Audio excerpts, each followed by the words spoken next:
I am here. Why? Because I am ready to start my work for the nation.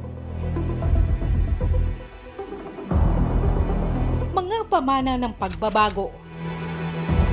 Ito ang legasiya ni Pangulong Rodrigo Roa Duterte, o mas kilala sa tawag na Tatay Digong, ang ika-16 na presidente ng Republika ng Pilipinas.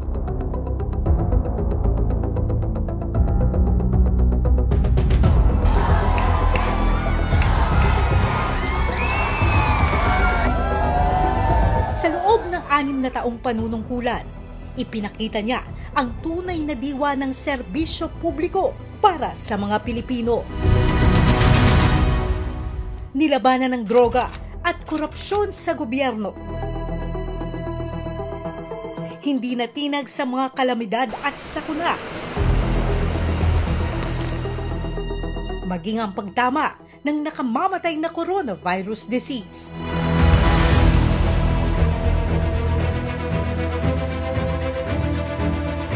Sa kabila ng maraming pagsubok, naging markado ang kanyang tagumpay sa muling pagbangon ng ekonomiya ng bansa mula sa pandemya. We will overcome this pandemic and come out stronger and better as a nation. Namayagpag ang maraming proyektong pang-infrastruktura.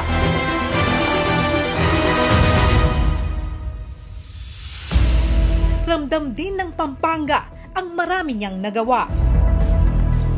Isa si Tatay Digong sa unang nangamusta sa kalagayan ng mga kabalen nang tumama ang 6.1 magnitude na lindol noong 2019. What could have been the proximate cause? Bakit bumagsak yung supermarket? Sa pagsugpo naman sa COVID-19, siniguro ng kanyang administrasyon na sapat ang panangga ng Kapampangan laban sa sakit. Sa tulong ng bakuna, hindi na ako takot magka-COVID. Bumuhos ang mga ayuda para sa mga displaced workers na Kapampangan. Tupad na tupad talaga yung binigay na tupad sa amin. Maraming Kapampangan din na matinding tinamaan ng pandemya ang nabigyan ng tulong pinansyal sa pamamagitan ng Social Amelioration Program ng Pangulo noong kasagsagan ng COVID-19. Hindi rin napag-iwanan ng mga magsasaka sa lalawigan.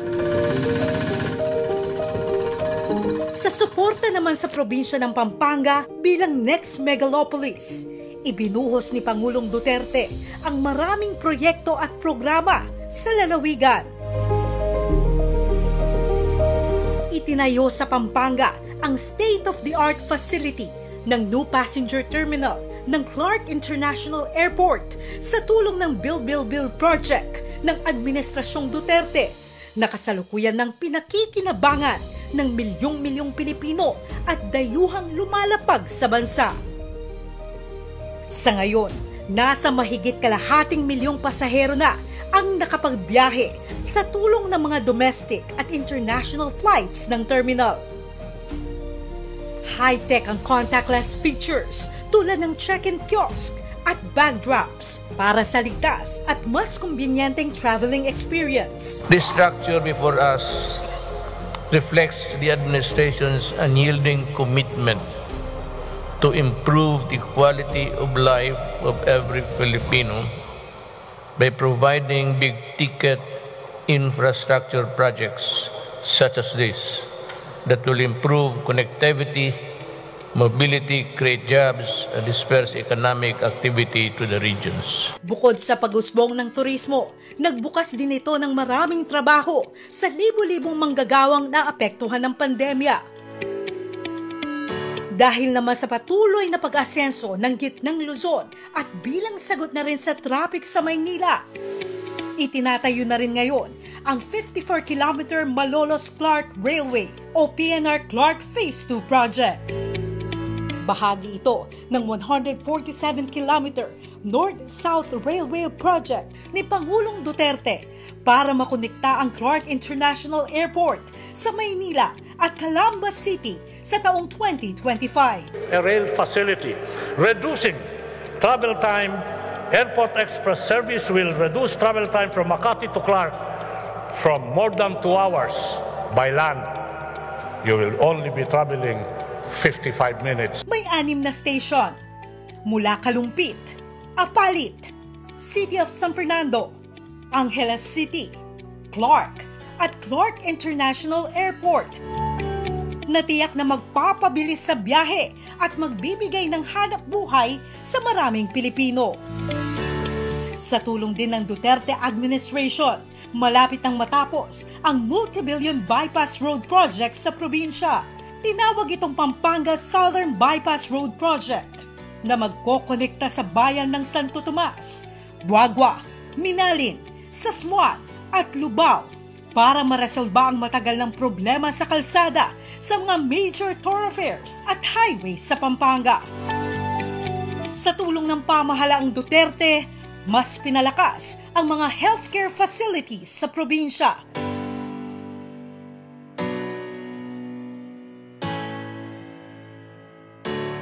Sa Clark Freeport Zone na may mahigit 120,000 na empleyado at locators, itatayo na ang Pampanga Provincial Hospital Clark. The strategic location of this hospital will make our services and assistance programs more accessible to neighboring communities. Governor Pineda will you will be remembered by your mga kababayan mo for this. Nagkaroon ng use of rock agreement sa pagitan ng Clark Development Corporation at ng Provincial Government of Pampanga sa bisa ng Sangguniang Panlalawigan of Pampanga Ordinance No. 807. Dito rin sa Pampanga, naitayo ang kauna-unahang Overseas Filipino Workers Hospital sa bansa.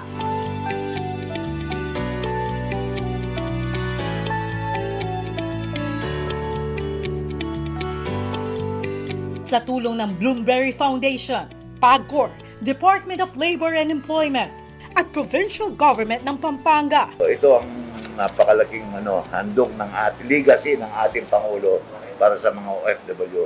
Hindi lamang sa Pampanga, kung hindi sa buong Pilipinas. Ang 7 palapag na ospital ay dinisenyo para may matakbuhan ng mga OFW at kanilang pamilya sa oras ng pangangailangan. The best yung mga proyekto lalo na sa aming mga OFW. Sa Kuwait, solid kami. Solid kami to 30 doon. We are very thankful that this hospital was established for all of us. Ilan lang ito sa napakaraming ayuda at biyayang ipinagkaloob ng Administrasyong Duterte sa probinsyang Kapampangan. Salamat, Duterte! Salamat, Digong. Digong, you're the best. Thank you, Duterte. Salamat, Digong! Thank you, Duterte! Nandito lang po kayo lagi sa puso namin. I love you, Duterte! Tatanawin po naming malaking utang na loob ang lahat ng tulong na naibigay ninyo sa mga Kapampangan.